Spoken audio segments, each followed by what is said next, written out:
히브리서 4장 12절로 13절 말씀입니다. 12절 13절 말씀 함께 한 목소리로 합독하겠습니다.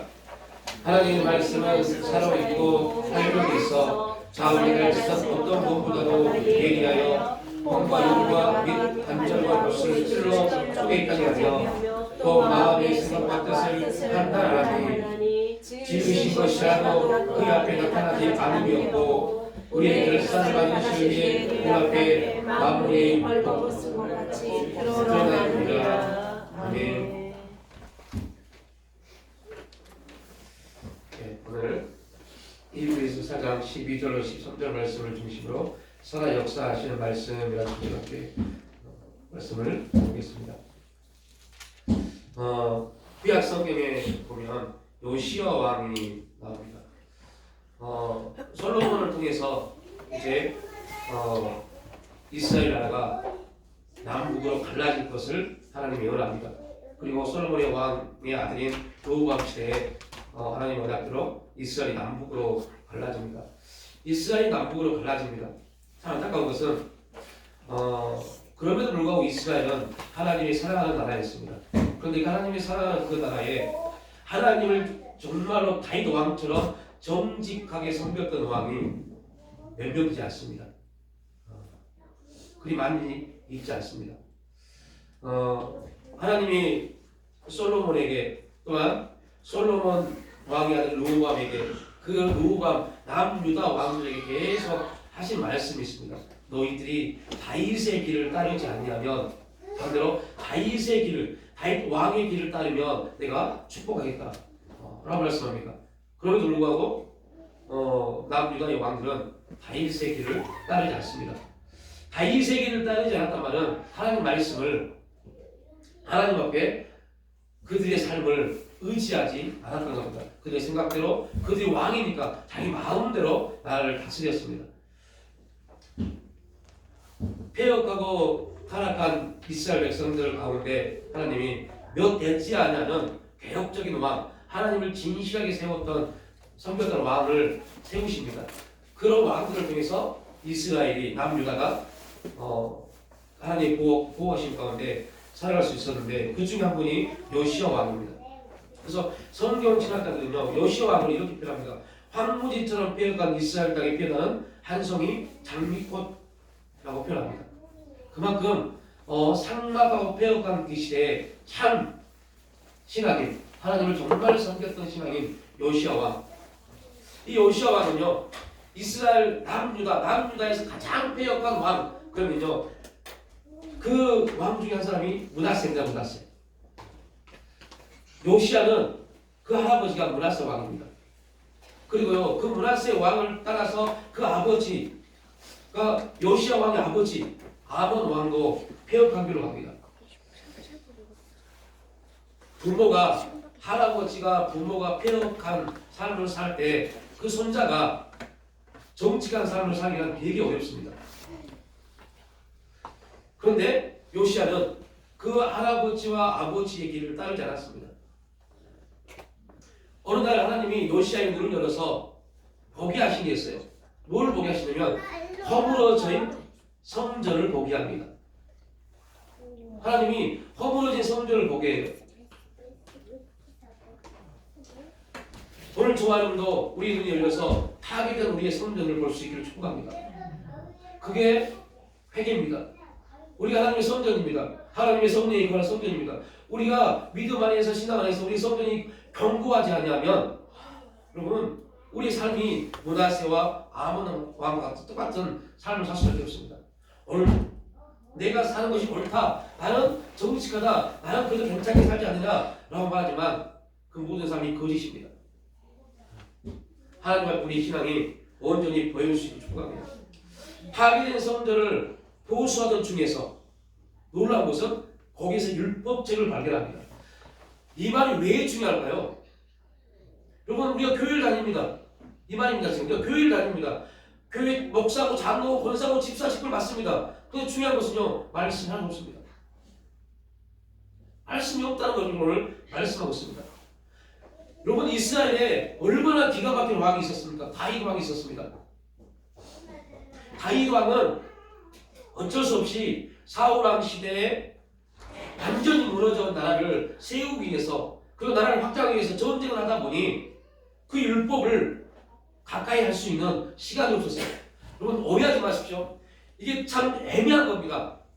다윗 왕은 하나님이 가장 사랑하는 왕이었고 하나님의 음성을 듣고 가장 순종했던 왕 중에 한 분이 다윗 왕입니다. 그런데 다윗 왕은요 그 율법책을 보지 못했습니다. 가장 지혜롭다고 했던 솔로몬 왕 그 왕 또한 율법책을 보지 않았습니다.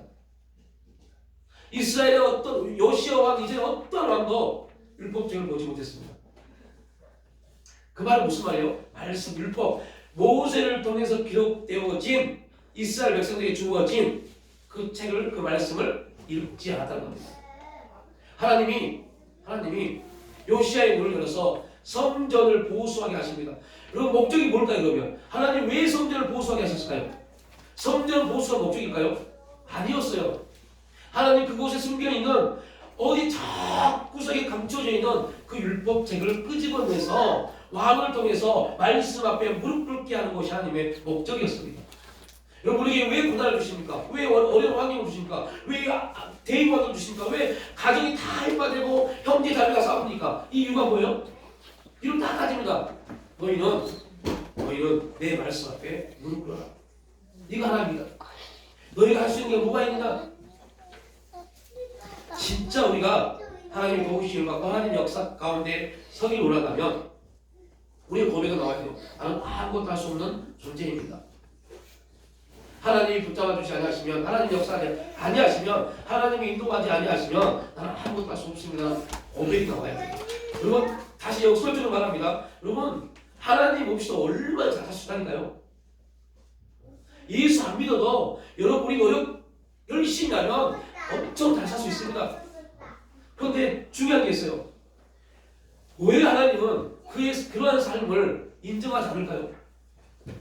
결국 그러한 하나님 없이 예수님 없이 열심히 살아서 뭔가를 이뤘다 하지만 그들의 삶이 결국에 허망함으로 끝날까요?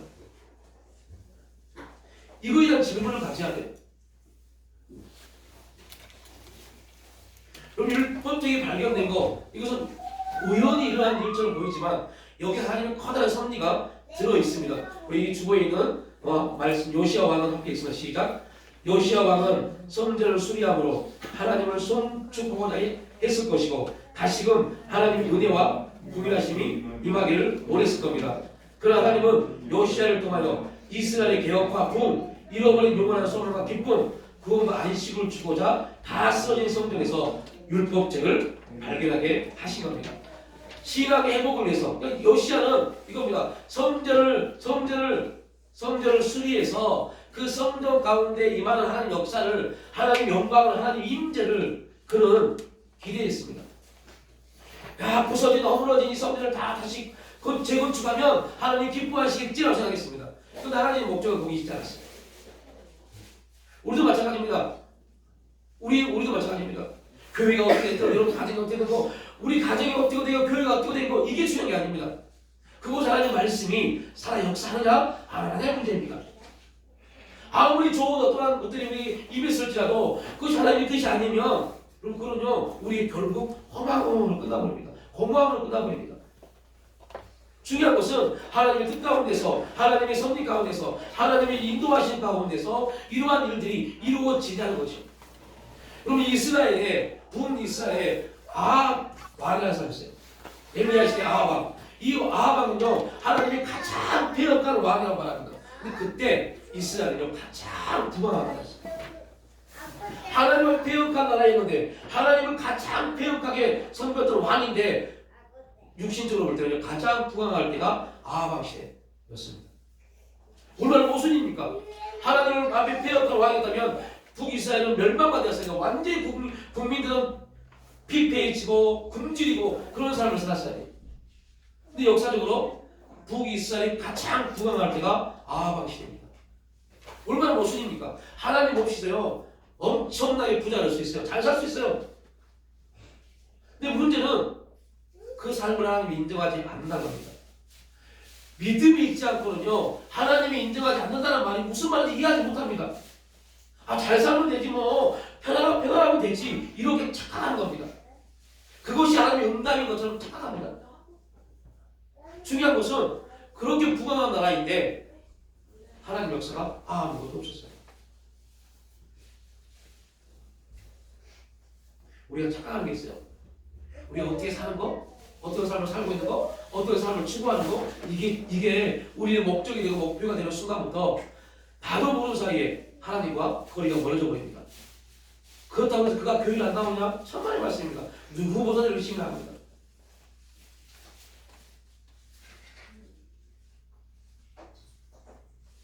하나님이 요시야를 통해서 율법책을 발견하게 하신 목적은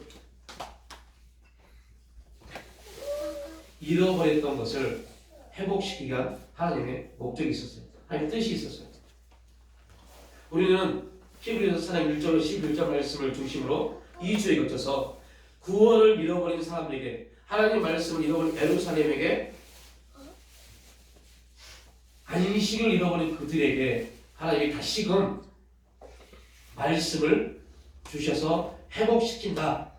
잃어버린 구원을 다시 회복시킨다는 부분을 주제를 가지고 2주 동안 나누었습니다. 그리고 오늘 12절, 13절 말씀을 우리에게 주어주십니다. 어떻게 회복돼요? 하나님의 살아있는 말씀. 하나님의 살아있는 말씀이 우리 가운데 들려져야 돼요. 그 말씀이 들려지지 않으면 어떠한 노력도 우리에게 아무런 효력을 발생하지 못합니다. 그 말씀이 여러분 심령 가운데 레마로 들려지기를 축복합니다. 성령의 역사는 하나님 말씀이 들려져야만 성령님이 역사하십니다. 그때 여러분 우리가 가지고 있는 우리의 삶이 그때 평안이 있습니다. 하나님이 역사하지 않으면요, 우리가 무엇을 가지고 있든 어떠한 삶을 살든 거기서는 엄청난 말로 표현할 수 없는 고민들, 갈등들, 혼란들이 우리 마음을 짓눌립니다. 그 하나님 우리 마음 가운데 그 말씀을 통해서, 살아있는 말씀을 통해서 우리 혼과 영, 관절, 모습을 찔러 쪼개고 마음의 생각을 찔러 쪼개서 그 말씀이 회복되기 시작하면 이 세상이 감당하지 못할 평강이 우리를 감싸는 줄 믿으시기 바랍니다. 그걸 신앙이라고 해요. 교회에 나와서 예배드리는 걸 신앙이라고 말하지 않고 하나님의 평강이 우리의 삶을 감싸는 거, 이게 신앙입니다. 그래서 당신이 신앙생활 하십니까? 종교생활 하십니까? 라고 물어볼 때 우리는 종교생활이 아닌 신앙생활 할 수 있기를 축복합니다. 신앙생활을 하는 사람들만이 변화, 성장, 성숙합니다. 종교인들은요 절대 변화가 있지 않습니다. 어제 제가 참 이런 소리 들었어요.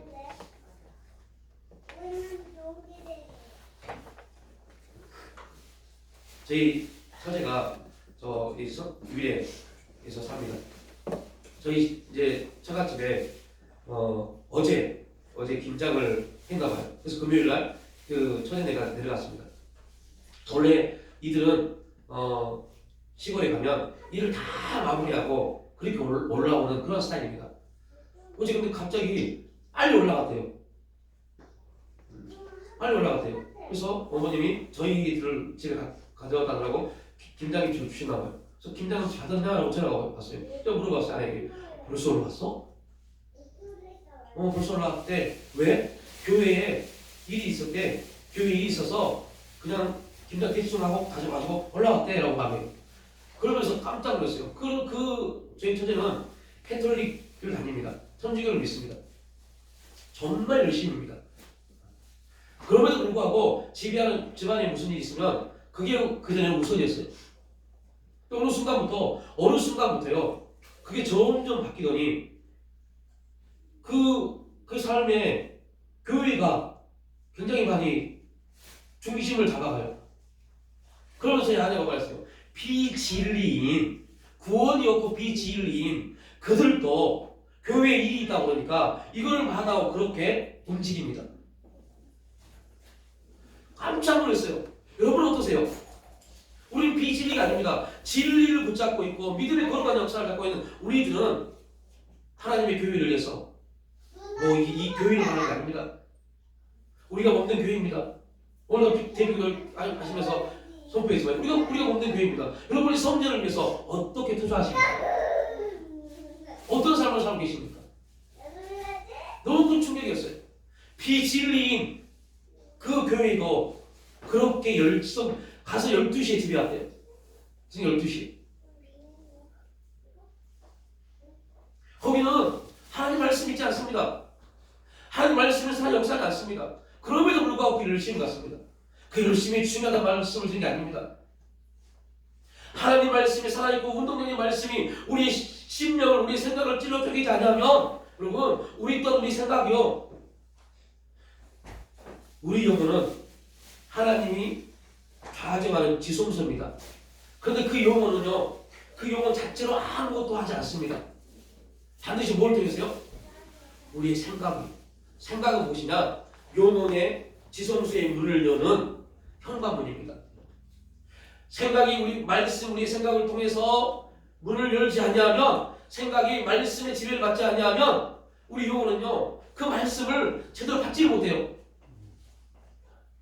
그래서 우리 생각이 항상 하나님 말씀 앞에, 하나님 앞에 붙잡힌 바 되지 않으면 온갖 들려지는 흉흉한 소식들, 수많은 언론의 소식들, 어떻게 살 것이냐, 무엇을 먹고 살 것이냐, 이러한 문제들이 우리 생각을 지배하기 시작합니다. 그러면 그때부터 우리 시간은요, 하나님이 아닙니다. 내 앞날을 위해서, 내 미래를 위해서 투자하기 시작합니다. 그런 삶을 시작합니다. 그때부터는 꼭 기억하십시오. 그때부터 말씀은 나와 무관합니다. 여러분이 말씀을 읽지 않는 소리가 아닙니다. 말씀이 우리 심령 지성소에 뭐로 들리잖아요? 뇌마로 들리잖아요. 이스라엘 백성들이 요시야 왕 시대, 므낫세 시대, 아몬의 시대에도 동일하게 하나님 말씀이 임했습니다. 그런데 왜 그 할아버지 므낫세는, 그 아버지 아몬은 왜 하나님 말씀 앞에 무릎 꿇지 않았을까요?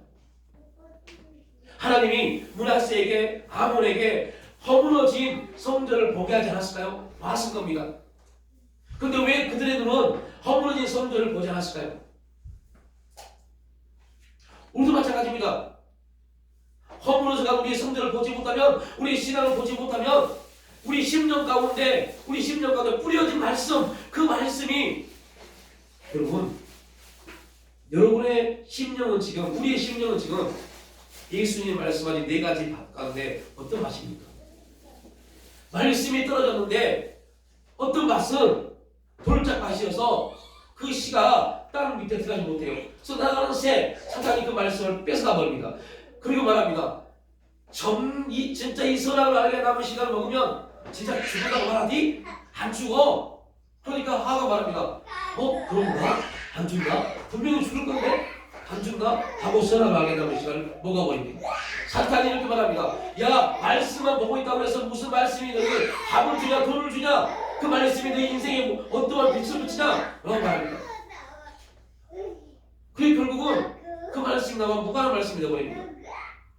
어떠한 말씀은 정말 그 말씀을 붙잡고 기도하고 말씀을 소망 품고 말씀이 싹이 났지만 너무 이 세상의 죄의 유혹이 강해서 그 말씀의 기운을 싹 막아버립니다. 여러분 지금 어떠한 심령이 마실지, 우리의 생각의 문이 지금 어디에 지금 열렸는지, 흉흉한 소식, 흉흉한 소문에 우리 생각의 문이 열렸는지, 하나님 말씀, 하나님 앞에 우리 문이 열렸는지 항상 살펴볼 수 있기를 축복합니다. 그래서 우리 생각의 문이 하나님 말씀, 하나님 앞에 열려 있어야 돼요.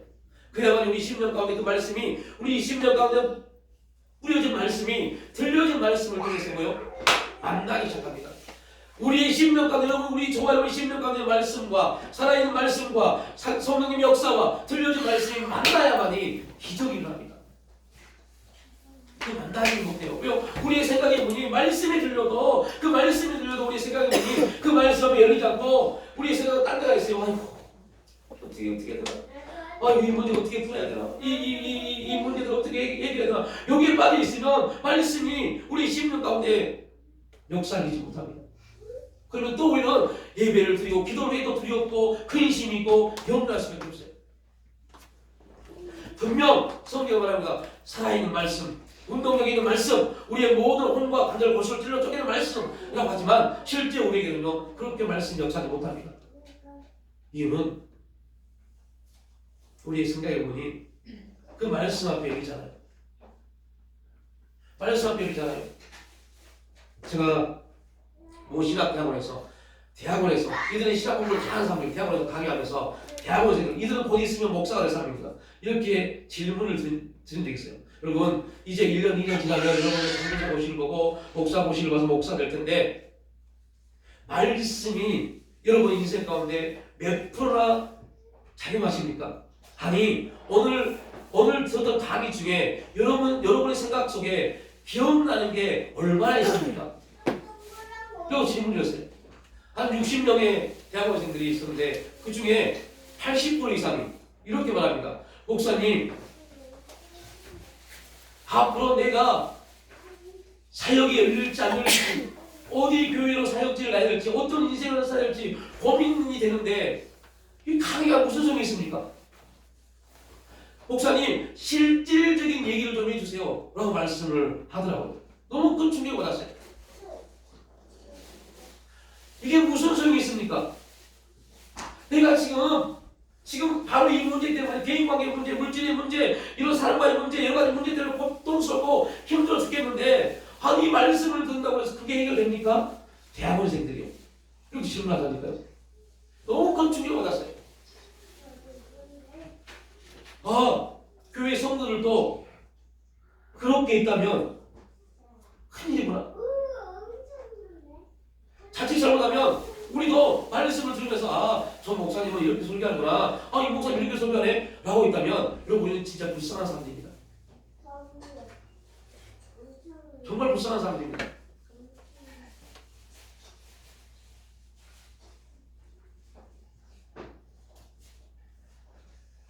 우리 생각이 하나님 앞에 열려있기를 축복합니다. 말씀 앞에 우리 생각이 열려있기를 축복합니다. 그러면 하나님 말씀은 우리 가운데 역사하기 시작합니다. 말도 안 되는 것 같습니다. 지금 내가 이렇게 힘들고 어려운데 이 관계가 절대 해결되지 않을 것 같은데 내가 막 머리를 써서 내가 막 계획을 짜서 어떻게 해야만이 해결될 것 같은데 시간도 없는데 바쁜데 여러분 하나님 말씀은 장난건데 진짜 살아 역사하십니다. 실제합니다. 진짜입니다. 하나님 말씀 외에 지혜가 아무것도 없습니다. 그걸 얼마나 우리가 좋아하니 믿느냐? 아니 우리 100% 믿어야 돼요. 99% 믿어도 그 말씀은 역사하지 않습니다. 아무것도 염려하지 말라 그러면 아무것도 염려하지 말아야 돼요.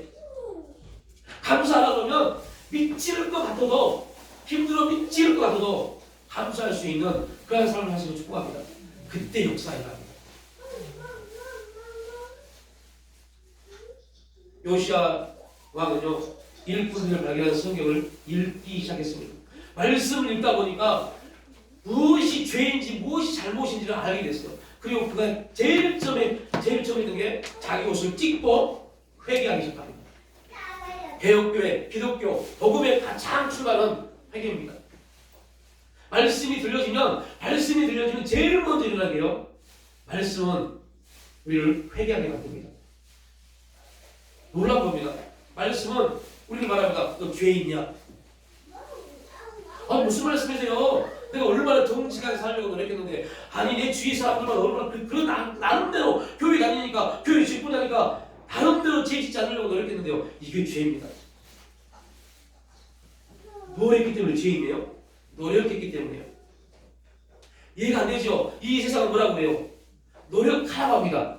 근데 성경은 말하지 않습니다. 노력하지 마. 너의 노력은 곧 죄야. 그럼 어떻게 해야 돼요? 어떻게 하실래요? 어떻게 사는 게 죄가 아닐까요? 감동대로, 말씀대로. 말씀에 순종하는 것.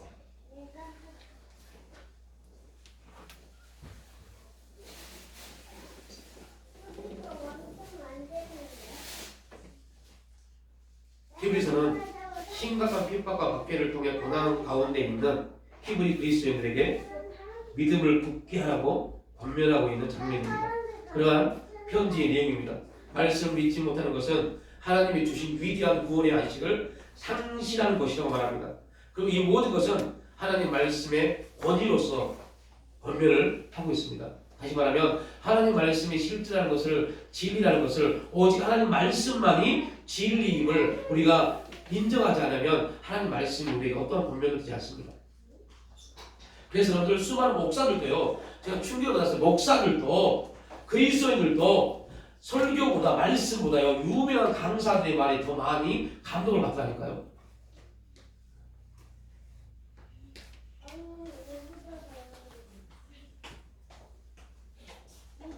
특히 시편 95편 말씀을 중심으로 권면을 하는데요. 시편 95편 말씀은 히브리 그리스도인들 그들에 앞서 천년 전에 누구를 통해서요?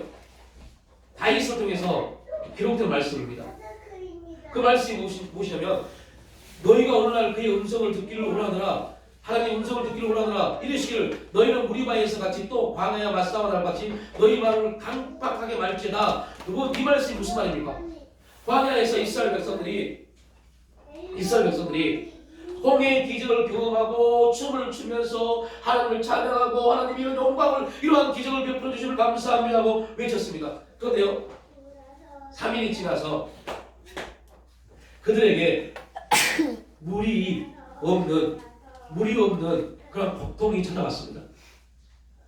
그때 그들이요 그렇게 3일 전에 찬양하고 영광을 올렸던 그들이 3일 후에 물이 없다는 그 가람 때문에 하나님께 원망하고 불평합니다. 너희 마음을 강팍하게 말지어다. 그때 너희 열정은 나를 시험하며 나를 탐지하고 나의 행사를 보았다. 그 이유로 해서 얼마나 많은 사람들이 죽습니까? 그러면서 말합니다. 지금 히브리 그리스도인들이 초대교회 로마 시대 히브리 그리스도인들이 로마의 심각한 박해와 핍박을 통해서 매일매일 오늘 함께 예배를 드리고 함께 있었던 내 지체가 그 다음날 잡혀가서 먹이 잘리는 또 짐승의 밥이 되는 그러한 일들을 보고 있습니다. 얼마나 고통스러워요. 근데 그들이 고백합니다. 너희들은 그러한 일을 보았을지라도 그러한 일을 당했을지라도 너희 마음과 강팍하게 하지 말지어다. 얼마나 기가 막힌 말입니까? 근데 이 말이 인간적으로 인본주의적으로 들으면요 얼마나 기분 나쁜 말입니까? 얼마나 짜증나는 말입니까? 네가 당신이 내 삶을 알아? 당신이 내 지금 얼마나 고통받는 거 그 고통의 마음을 알아? 이해도 못하면서 말은 제3자로 말 함부로 하지 이렇게 말할 수 있는 말입니다. 그런데 왜 히브리서 저자가 히브리 그리스도인에게 이 기가 막힌 너희 마음을 강팍하게 말지라 당장 네가 내일 당장 로마 군인에게 잡혀서 네가 죽을지라도 너희 마음을 강팍하게 하지 말지라 라고 말할 수 있는 이유가 뭘까요? 그게 하나님의 말씀입니다. 이게 중요한 겁니다. 히브리서 저자가 그가 하나님과 동행하고 하나님과 함께해서 능력 있는 목사의 말이기 때문이 아닙니다. 그게 하나님의 말씀이기 때문에 그렇습니다. 이게 중요한 겁니다. 저 목사가 저렇게 말해. 이렇게 듣는 사람들은 그들은 어린아이입니다. 이 목사가 설교를 통해서 나를 찌르네, 나를 비판하네, 나를 판단하네 이렇게 생각하는 사람들은요 아직도 어린아이입니다.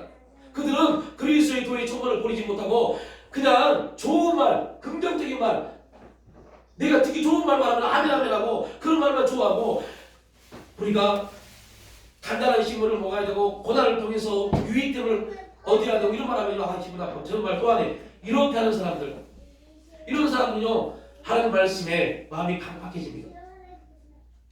이러한 그리스도의 모습에서 벗어날 수 있기를 축복합니다. 말씀이 그러하면 그러한 말씀 앞에 우리의 삶을 내어드릴 수 있는 이것 또한 저에게 주신 말씀이기도 합니다.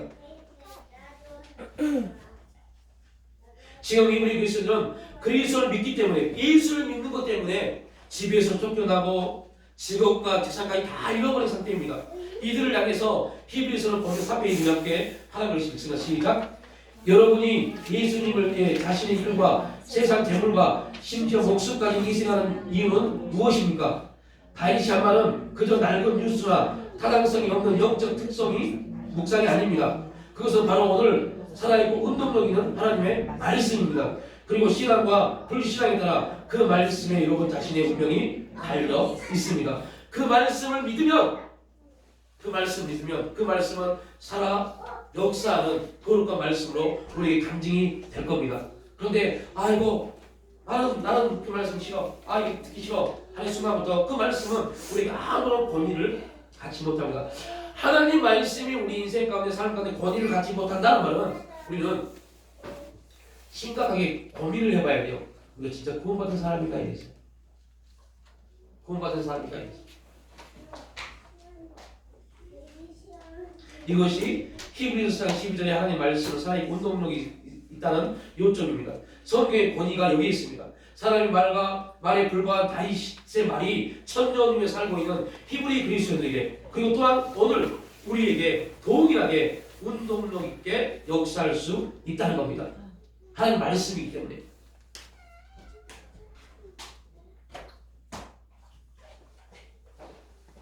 히브리서 4장 7절에서 오랜 후에 다윗의 글에 다시 어느 날을 정하여 오늘날이라고 미리 이같이 일렀을 때 오늘날. 그래서 오늘 천년 전에 다윗이 했던 그 말씀이 오늘날 히브리 그리스도인에게 오늘날 저와 여러분에게 동일하게 하나님이 역사하시고 이유는 한 가지입니다. 디모데후서 3장 16절로 17절에서 바울이 이렇게 이 말씀에 동일하게 2000년 전, 1000년 전, 지금 동일하게 역사하시냐 디모데후서 3장 말씀 함께 있습니다. 모든 성경은 하나님의 감동으로 된 것으로 교훈과 책망과 바르게 함과 의로 교육하게 유익하니 이는 하나님의 사람으로 온전하게 하며 모든 선한 일을 행할 능력을 갖추게 하려 함이라. 아멘. 이 말씀이 무슨 말이에요? 말씀이 성령의 감동으로 되어진 말씀이 2000년 전이나 1000년 전이나 지금이나 동일하게 성령의 감동으로 우리 가운데 들려지기 때문에 그걸 하다는 겁니다. 이걸 신학적으로 어떻게 보냐, 하나님께서 그들에게 숨을 내신 말씀, 하나님 숨을 내어 가라사대 말씀이 있으라매. 여러분, 하나님 숨을 내어서 말씀을 우리 가운데 주십니다. 하나님의 입에서 내어 씌워진 말씀이 오늘 저와 여러분의 입에 임한 줄 믿습니다. 그래서 저는 여러분 혹시 그런 기도 하십니까? 우리가 9월 달에 주보에 올렸어요. 그럼 저희 기도 제목입니다. 우리가 기도할 때 하나님이 열리게 하시고 우리의 입에 하나님 말씀이 있게 하옵소서.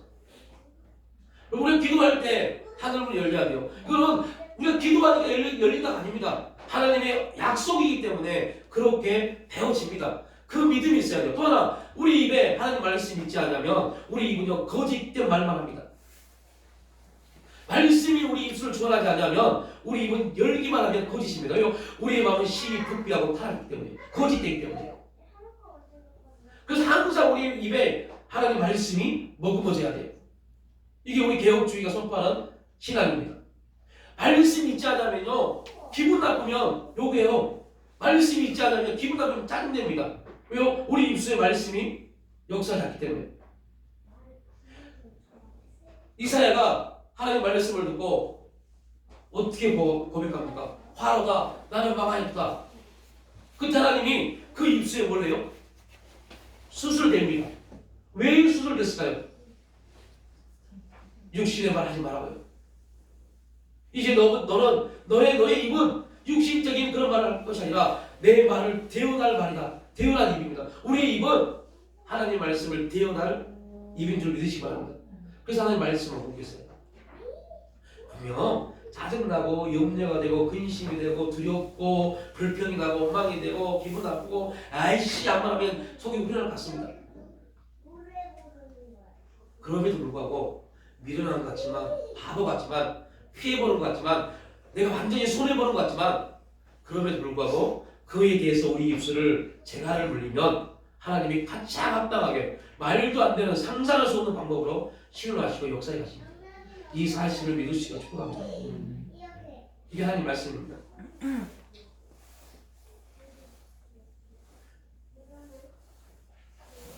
예레미야 1장 9절 말씀이 여러분의 말씀에 간직이 되기를 축복합니다. 여호와께서 그의 손을 내밀어 내 입에 대심에 여호와께서 내게 이르시되 보라 내가 내 말을 내 입에 두어놓으라. 하나님이 하나님 말씀 우리 입에 두셨습니다. 입만 열기만 하면 말씀이 선포되기를 축복합니다. 입만 열 때마다 살아있는 말씀이 여러분의 인생에 온전한 그림을 그릴 수 있기를 축복합니다. 루트는 이렇게 설교했습니다. 하나님 말씀을 듣고자 하는 자에게는 성경을 읽게 하라. 그리하면 성경을 기록하게 감동하신 성령님께서 들을 수 있는 은혜를 주실 것이다. 토마스 왓슨 청교도 목사님입니다. 이분이 이렇게 말했어요. 좋은 책들을 읽으면 마음이 따뜻하지만 성경을 읽으면 마음이 변화됩니다. 그래서 말씀을 읽으십시오. 의무적으로라도 말씀을 읽으십시오. 그러면 마음이 변화를 받습니다.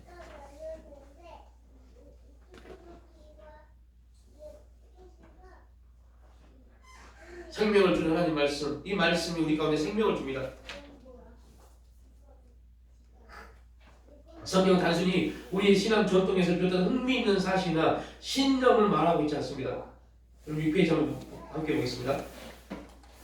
오히려 성경은 함께 해서 시작. 죄인들을 구원하기 위해 하나님이 자신의 아들을 이 땅에 보내시고 고통과 핍박을 받고 십자가에서 죽게 하시고 3일 만에 부활하심으로 하늘에 앉은 자가 되셨고 그와 그 사건을 믿는 자에게 영생을 주신 것에 대한 역사를 말하고 있습니다. 성경은 우리에게 말합니다. 영생, 우리에게 뭘 줬다? 영생을 주셨다. 바울이 디모데에게서 보냈듯이 성경의 목적은 그리스도 예수 안에 있는 믿음으로 말미암아 구원에 이르는 지혜가 있게 한다고 말씀하셨습니다. 성경의 메시지는 예수 그리스도를 통한 하나님의 구원의 역사이며 성경의 목적은 그 메시지를 믿고 받아들이는 사람에게 그 구원을 실제로 전달하는 데 있습니다. 그래서 성경은 그냥 글씨가 아닙니다. 그냥 그리스도인들이 보는 경전이 아닙니다. 성경은 우리에게 구원이라는 엄청난 메시지를 전달하는 원리입니다. 그래서 성경을 읽을 때마다 우리의 구원은 계속 이루어집니다. 그래서 그 계속 말씀을 통해 변화된다, 구원이 이루어진다는 말을 신학적으로 성화된다라고 합니다. 우리 계속 성화가 이루어져요. 계속 변화되어져 가야 돼요.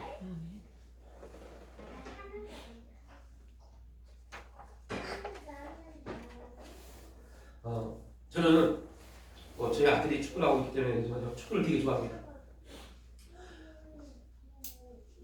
우리나라에 12살짜리 아이가요 스페인에 유학을 갔어요. 스페인에 유학을 가서 지금 지네디 지단이라는 정말 한 시대의 풍미했던 축구선수 아들과 한 팀에서 공을 찹니다. 근데 그 지네디 지단의 아들이 우리나라 그 12살짜리 지금 이제 14살이거든요. 그 아이의 축구를 보고 깜짝 놀랐어요. 아니 한국에 저런 선수가 있었어? 제가 그 아이 동영상을 보는데요. 6명을 그냥 눈 깜짝하게 제껴버립니다. 개인기로요. 그래서 물어본답니다. 어떻게 그렇게 할 수 있어? 근데 그 아이가 이렇게 말했어요. 그냥 되던데요. 그냥 되던데.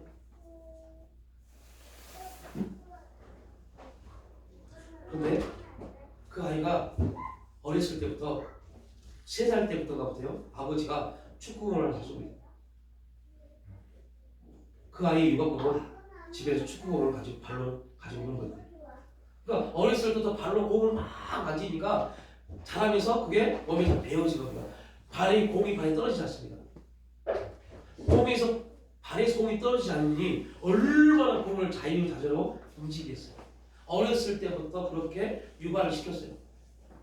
초등학교 6학년을 졸업하고 바로 스페인으로 스카우트 되었습니다.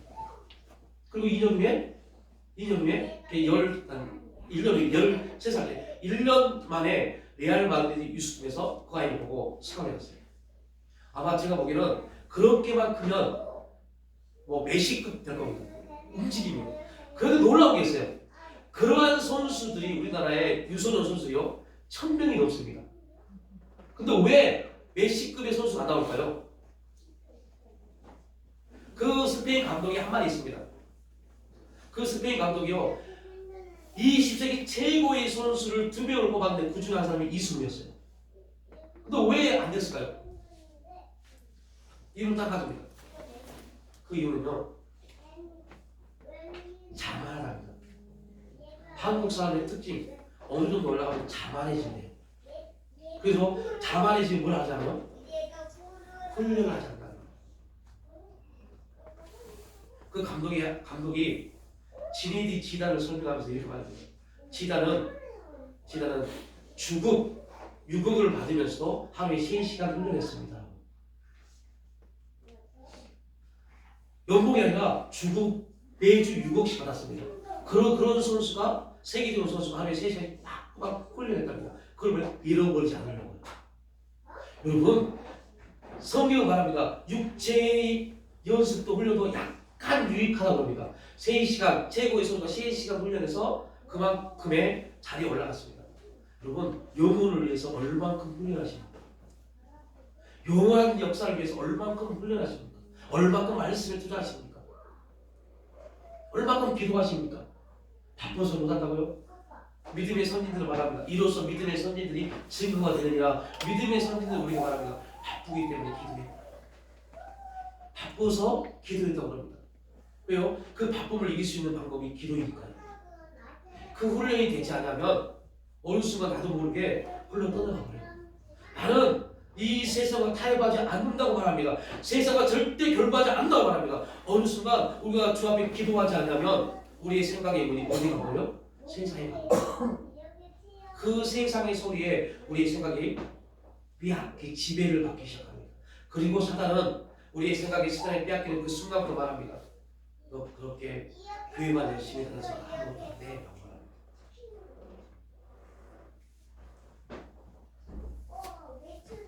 아이 한 명 키우는데 3억 6천 들어갑니다. 이것도 6년 7년 전에 통계입니다. 3억 6천. 이 말을 딱 듣는 순간 아이고 내 연봉 1억도 안 되는데 이런 걸 골치 아픈 인생이 되어버립니다. 그런 인생은 하나님과 함께하지 못합니다. 그래 3억 6천이든 36억이든 나와 상관없어. 왜요? 하나님은 하나님 역사를 이루어가실 거기 때문에 우리가 할 일은 그 역사를 믿고 기도하는 겁니다. 기도를 해서 안 되는 게 뭐가 있어요? 네, 이렇게 말씀드린 어떤 분이가 아까 대학원생들이거든요. 목사님은 몇 평에 사세요? 대학원생들도 그 생각을 가지고 되고요. 열심히 예수 믿으면 몇 평 정도 사십니까? 교회는 몇 평에 있습니까? 차를 못 타고 다니세요. 이게 그들의 주관입니다. 그들이 목사가 돼서 뭘 설명했어요?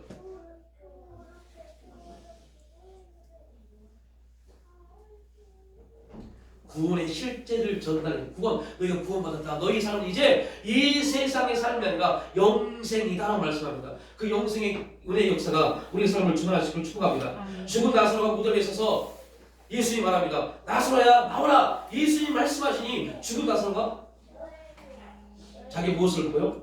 붕대를 다 끼고 나옵니다. 그때 예수님 하신 말씀은 살아있고 운동력 있는 말씀이었습니다.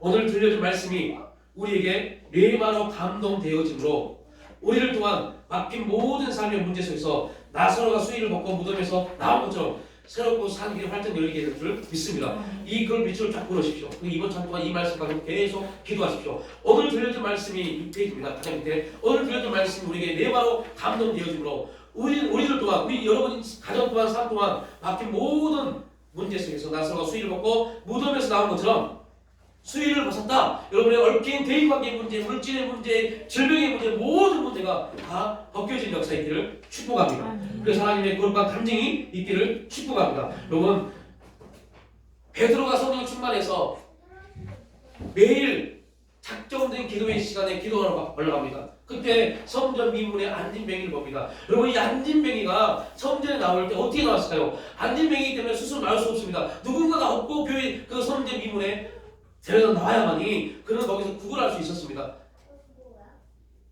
여러분 그래서 교회에 일부러 데려다 놔야 돼요. 듣게 해야 돼요. 그래서 이 앞쪽에 말씀드렸죠. 장경동 목사님 그럼 그거 하나 되게 감동됐어요. 예배 시간에 들어가 보니까 막 그 담임 목사님이 하이 원신 빨리 끄라고 하니까 목사님 그 설교하신 거 잠깐만 좀 받으세요. 받은 게 목적이었어요. 그리고 끊지 마시고 그분 교회로 오라고 하세요. 교회로 오라고 하세요. 그리고 목사님 오늘 예배 끝나고 점심 주시죠. 네 와서 점심도 먹고 커피도 주시죠. 네 커피도 마시고 가십시오. 어미고 하니까요. 들을 수 있습니다. 들어야만이 믿음의 역사가 일어납니다. 이 안진뱅이가 계속 성전 미문에 나왔어요. 하나님 이 안진뱅이는 성전에서 자기의 가장 연약한 모습을 통해서 무언가를 구걸하려고 있습니다. 그런데 하나님의 뜻은 무엇이었을까요? 몇 년 후에 베드로라는 사람이 성령이 충만해서 이 길을 지나갈 때 그 안진뱅이가 뭐 할 수 있겠냐면 나을 수 있기 때문에 한진뱅이는 구걸하기 자기의 가장 안 좋은 가장 지구적인 모습으로 구걸하는 목적이었지만 하나님의 목적, 하나님의 섭리는 그곳에 어느 날 어느 때 베드로가 지나갈 텐데 그때 베드로는 어떤 사람이었어요? 성령이 충만한 사람이에요. 그 베드로를 만나게 하시는 거예요.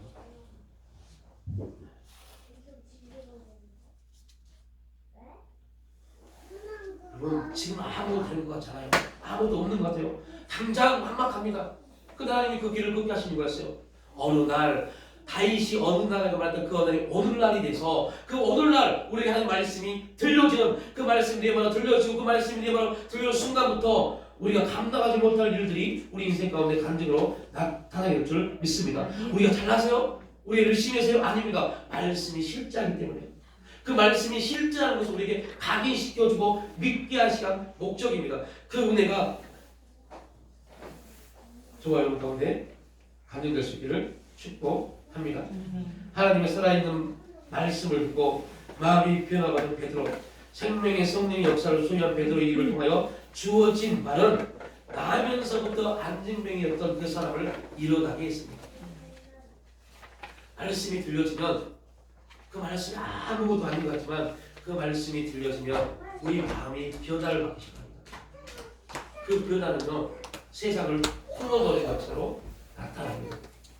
우리가 세상을 품는 순간부터 세상은요 아무것도 아닙니다.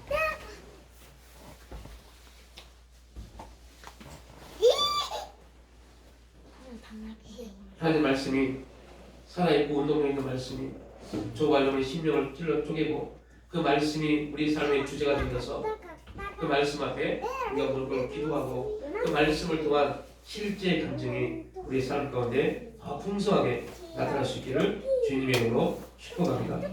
아버지 하나님, 육신적으로 볼 때는 참 힘들고 어려운 그러한 삶의 자리에 있습니다.